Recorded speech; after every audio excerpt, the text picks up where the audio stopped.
Okay guys, welcome back. We're forging on in our discussion of organic compounds. Remember that compounds are compounds because they have various different elements represented within the molecule, right? So in this case we could find carbon as one of them, and that's why we call it an organic compound, okay? Carbohydrates, just like any organic compound, what I'd like you to know are four things about each group, right? We want to know the name of the group, in this case carbohydrates. We want to know the major function or functions of molecules in that group. We want to know the elements that make it up, in addition to carbon. And we want to know what is the basic building block of compounds in that group, all right? So first thing I would say, looking at carbohydrates, is that there are various complexities of the compounds in this group. We could talk about a very simple form of carbohydrate, the individual monomer itself, like, for example, a monomer we might call glucose. Now, a monomer is a single unit, mono, right, would be one, right? So we could talk about just those particular kinds of carbohydrates. And these, in simple terms, sometimes we call them a simple sugar, right? Because it is pretty simple, just one unit. So this is an answer for one of our things we need to know. What is a building block of a carbohydrate? Well, we can boil it right down to a monomer called a monosaccharide. Now, where does this root come from? I don't know if you guys remember this, but there was actually an artificial sweetener called saccharin. And where they got the name for that artificial sweetener a number of years ago was from this term. Saccharide refers to sugars. Okay, so it was a pretty good commercial name for that sweetener. So monosaccharide would be a monomer of the carbohydrate group. Glucose would be an example. Fructose would be an example. So there are different types of monosaccharides. Sometimes we refer to these as simple sugars because they are so simple. Now, if we tack a couple of these two simple sugars, these monomers called monosaccharides, together, and we see that happening here. Notice, like we saw with the lipids, when we join two parts together, we've got two hydrogens and an oxygen that will often bud off, like you see has happened here, as a water molecule. The result of this, dehydration synthesis, good name, right, because it's synthesizing something.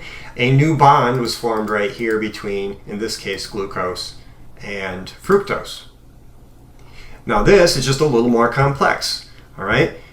Disaccharide, we just use di for two, stick saccharide onto that, and we have a little more complex, but still not very complex. We'd still consider this a simple sugar. And this is just table sugar here, okay? So in the process of this dehydration synthesis reaction, water was given off, dehydration, right? So water was lost, and we have now a disaccharide that we call sucrose. It's still simple enough, we would call it a simple sugar in general terms. So sucrose is an example. Lactose is another example. You've heard of lactose probably in your travels, or lactose intolerance. Some people have a hard time breaking down lactose with a digestive tract. All right, let's get past the simple ones, right? We have really simple monosaccharides. We have still simple, but two joined together, right, with sucrose, for example. But now if we take it a little further, where we have more than two, like this example here, we see a bunch of, in this case, glucoses all joined together. And in some places we see that it actually branches, okay? This is a polysaccharide. Good name, right? Poly means many. So a polymer of a carbohydrate would be a polysaccharide. Now this is more complex, and so this is where you would get into calling these molecules complex carbs, right? So what kind of things are complex carbs? We'd have starch, complex carbohydrate. This is a form of polysaccharide made from glucose by plants. right? Starch is in your potatoes, for example. Starch you can get from rice, okay? Now, it all depends on how these glucoses are joined and how chemically they're bonded together as to what kind of complex carbohydrate it is. In the case of plants, they have certain enzymatic reactions that join them in a certain way, and we end up calling it starch. But in animals, we also have complex carbs, and we call that glycogen. And the nice thing about some of the roots of these words is they stick with either gluco or glyco anytime we think about glucose, all right? So it's a tip-off. If you see gluco or glyco, you know it's something about glucose, and now you know it's something to do with some kind of carbohydrate. So in animals, we make glycogen. You'll see a lot of glycogen in the liver of an animal. Certain muscles will store glycogen. And in fact, in our negative feedback discussion on how we store excess glucose in our blood, the insulin will have liver cells take in that glucose. Well, it so happens this is how those liver cells store the glucose as glycogen. And then, on the flip side of that negative feedback, right, if the glucose is low in the blood, well, all liver cells do is they just chop these individual glucoses off and send those back into the bloodstream to fix the sugar levels when that happens.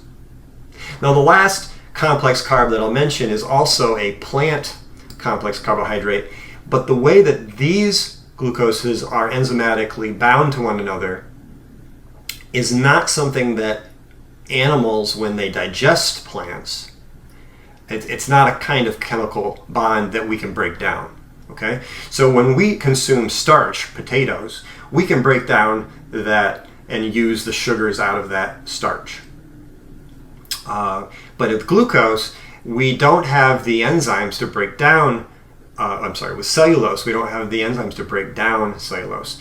So cellulose would be more what we call roughage, right? So the seed hulls, the cell walls of any plant that you eat, when you eat a salad, right, or any kind of other plant product, you really don't get any nutrient value out of those. Our digestive system does benefit, though, from having something to grab onto, right, as you get more roughage. So there is a purpose for it and a good thing about it.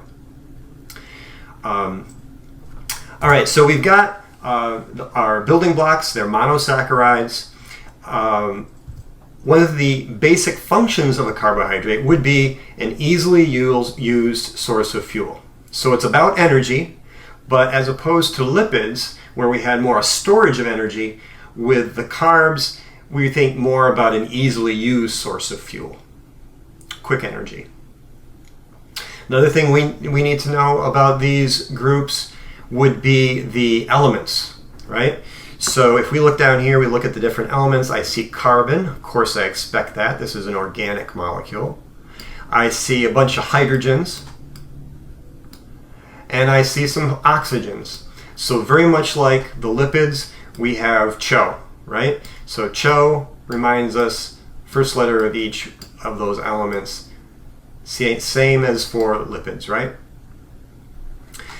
Let's see, what's the other thing we need to know, right? We need to know the name, the elements, the basic function, the building blocks. So I think we've got them all for the carbs at this point. I thought I'd show you guys an image, actually. This is a stained image of a slice of liver right here. Here's a slide, looking under the microscope, of a piece of liver.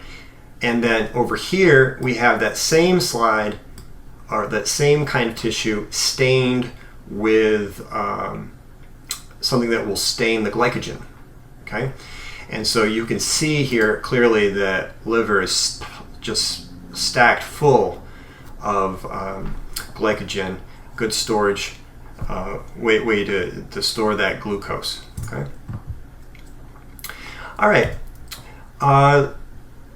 Let's do another organic group, okay? Organic compound called nucleic acids. Now this is the group that you don't look for on your food packages.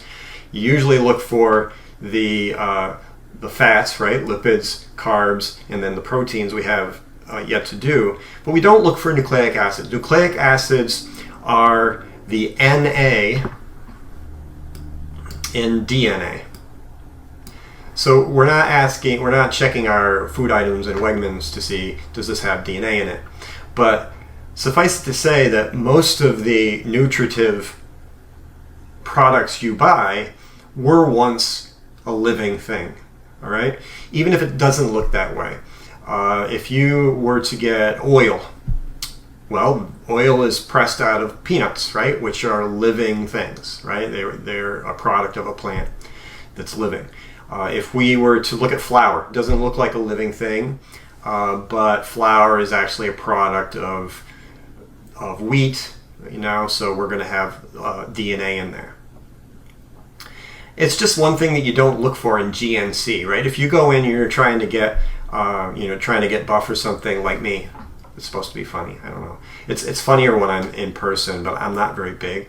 But if you go in GNC to build muscle, right, you'll get amino acids. Those are parts of proteins. Maybe you'll get something with carbs in there, right? These are things that build the body bigger.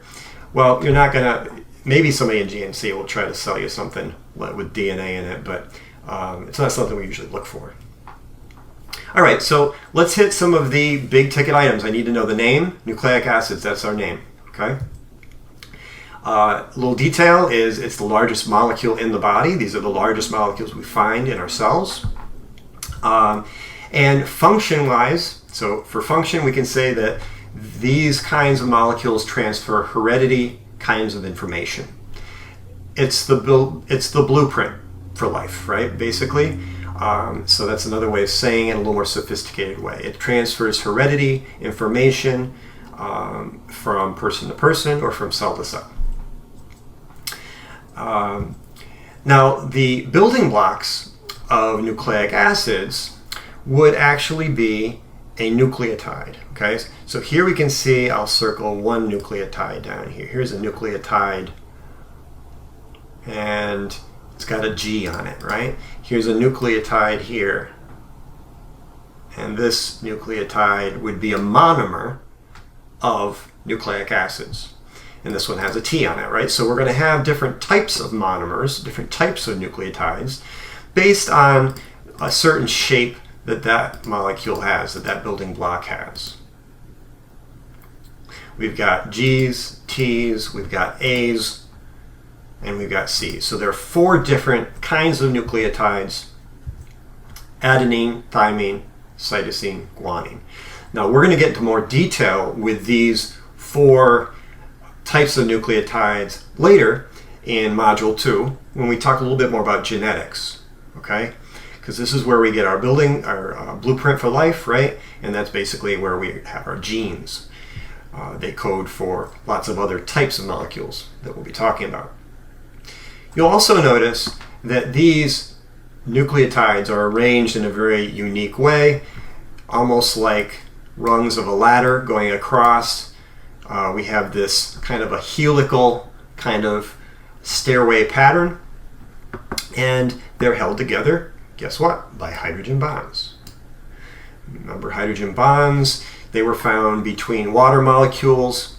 They were weak attractions between opposite charges, but when there's a lot of them, it's a pretty strong force. Okay? Now here it's mentioned that there's DNA and there's RNA. Again, we'll get into that a little more later. For this first Module 1 unit, I wouldn't worry too much about specific details as to the difference between these two, but what's the last thing we needed to do here? Oh, so we've got the name, we've got our monomers, our building blocks, nucleotides. We've got our function, transferring heredity, right? The blueprint for life. The last thing, we better know our elements, okay? Now the elements are not shown here. They're not showing you, in addition to carbon, what we're dealing with. So I'll just write them off to the side here. All right, so like our lipids and our carbs, we're going to find carbohydrate, or should I say carbon. We're going to find hydrogen, just like the other two. We're going to find oxygen, just like the other two. But in addition to CHO, C, H, and O, like we saw in the others, we're going to find two more in the DNA and RNA. We're going to find nitrogen, and we're going to find phosphorus. So, for lipids, CHO. For carbohydrates, CHO. For nucleic acids, CHOMP with an N. Okay? This will remind you what the elements are within a nucleic acid or a DNA molecule. Okay, so we'll leave it at that for these two, and we'll leave proteins for a clip all by itself because we have a little bit more to talk about when it comes to proteins and what they do for us. All right?